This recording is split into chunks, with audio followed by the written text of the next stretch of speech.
Good afternoon, everybody. It's Graham from Unearthed and a rather different detecting talk. I'm not actually in the office. I'm not actually in the detecting hut, as I call it. I'm actually in a public car park in my pickup in Lancaster. So slightly different surroundings. I'm going to be sat here for a couple of hours, so I thought I'd do a detecting talk film while I've got the chance to do one. A lot to cram in today. Firstly, a massive thanks to all our customers in January this month that have bought their detectors and accessories from Unearthed.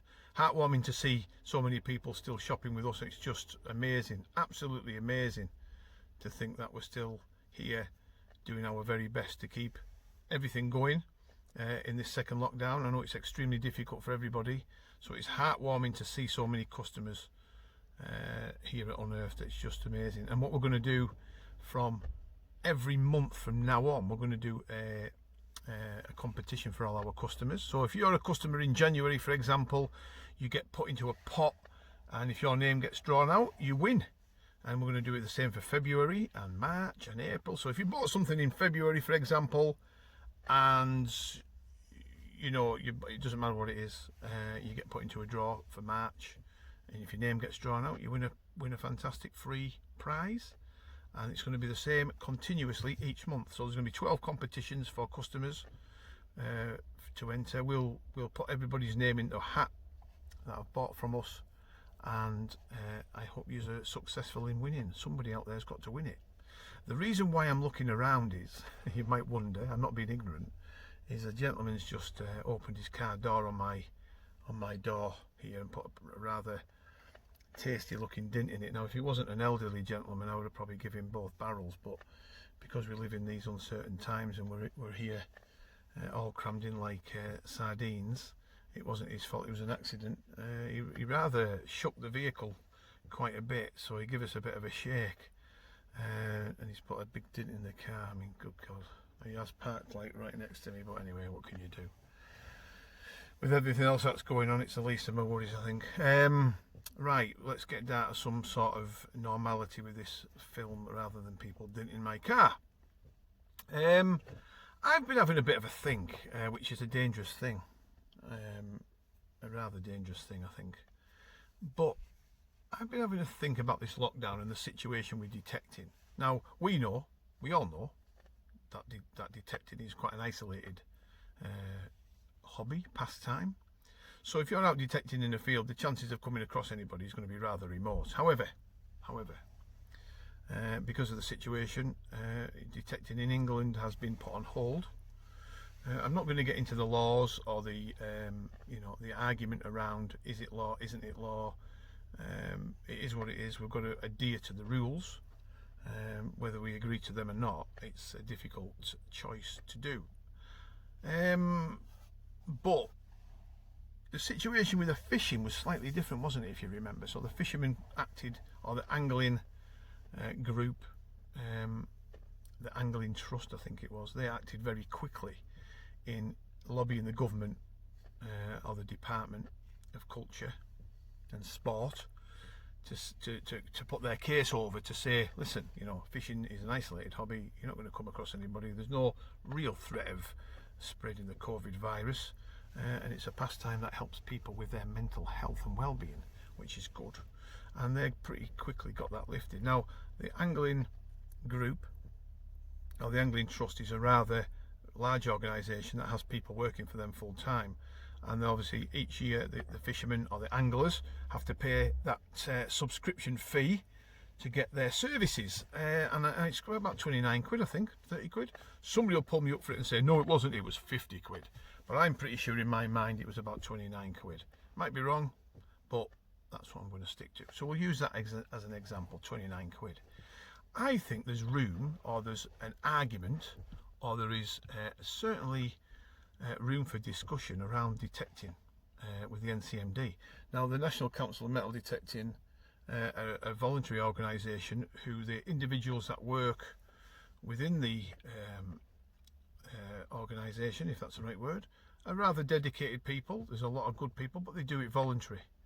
And what do you get? What is it? £8.50, £8 a year for the membership.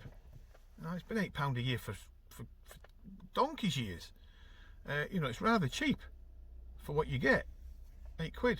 I think there's room, an argument, to say that the NCMD could put their yearly subscription up quite significantly. Hear me out before you all start saying, "Wow, what are you on about? £8 is enough for me." But if you think about it logically, if they put the membership up per year, they could maybe employ people full time to work at this very thing. You could get people working full time to lobby the government against lockdowns and have a real force, have a real voice against this sort of thing, and also a real voice against the people that attack the hobby pretty much full on, and also employ people that know the laws and know law and study law, and pretty much protect the detectorists from the ongoing barrage even of, you know, these people that are rather ignorant to what we do. The fantastic hobby of detecting is under threat. Not under threat, but it's under attack quite a bit. So I think there's room for the NCMD to go one further, to employ a couple of people, maybe 2 or 3 people, full time, to act on our behalf and be right on the front foot when the shizer hits the fan, shall we say. I think there's room for it. So what do you think? Do you think that's a bit of a goer? I don't know what you think. I think it is. It wouldn't bother me one bit in paying £30 a year, knowing that money's going to get put in the pot to pay for a full-time person to actually really give it, you know, really be on the front foot when it comes to things like the stopping and detecting, the constant attacks that we get from the anti-detecting brigade, Barford and his mob, you know, them type. And I think there's room. I think there's definitely, listen, there's definitely got to be a discussion about it, hasn't there? I just think £8 a year is too cheap for what you get. I think they should put it up and give us more for our money, for more, you know, what's the word I'm looking for? I'm not distracted, by the way, because the guy's just got back in the car and he's looking, which is rather funny. Not funny for me though, is it? With a dint in the car. Yeah, I think there's room for a discussion with the NCMD to think about putting the prices up and employing a couple of people to work at it full time and be a real voice for detecting. I'm not saying they're not a real voice for detecting now, but what I'm saying is a real voice for the detectorist against this sort of thing. Study the law, protection, you know, all that kind of thing. Be right on the front foot. Anyway, how do you feel about that? Leave some comments if you can.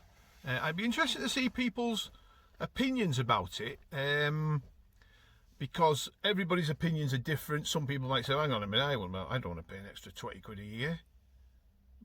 But the very same people might be quite happy to pay £20 for an hour on the drink.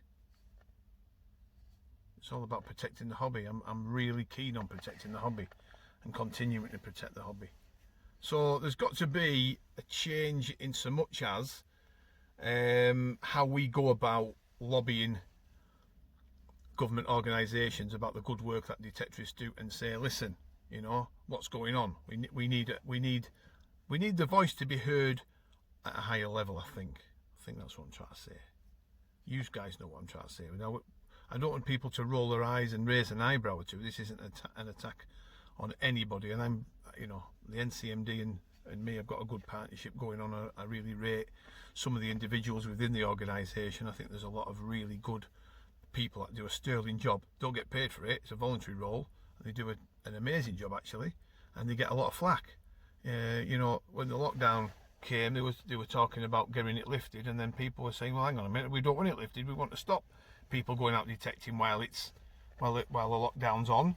You know, you're damned if you do, you're damned if you don't. They were getting stick for both ends of it. But I just think to make the organisation more professional, in so much as full-time staff working on the you know, for the hobby, put the membership up to it. Right, that's that sorted. Let's see what feedback we get off that, if any. It sounds like a bit of a ramble, doesn't it? But it's just maybe just the environment I'm in, and the thought process that I'm going through. I don't know, but I just think there's definitely room for us to look at other things.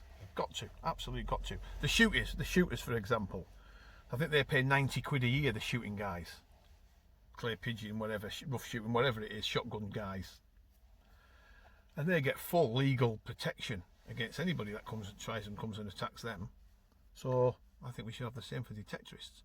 Let me think what else is going on. So the Facebook group, going back to Facebook again, our Facebook group's changing over to a customer based group. I mentioned that last time. Quite a few people have embraced it, and the competitions on there will be 12 a year, and there'll be some product reviews every time a new product comes out, which has been a significant amount actually of new products on the horizon. 2021, I think we've already had eight or nine already this month alone. So Noctua have brought out 2 or 3 new products, their leg holder for a pinpointer, and bags. We've had the coin cases, we've had the coin scales, we've had the heated body warmers, we've had the new boots. The list goes on and on, doesn't it? New bags, new carry bags. Just amazing what's come out already in 2021, and more to come. So watch this space. Right, I'm going to cut this off now. Thanks for watching, everybody. Give me some feedback. Let me know what you think. Bye for now.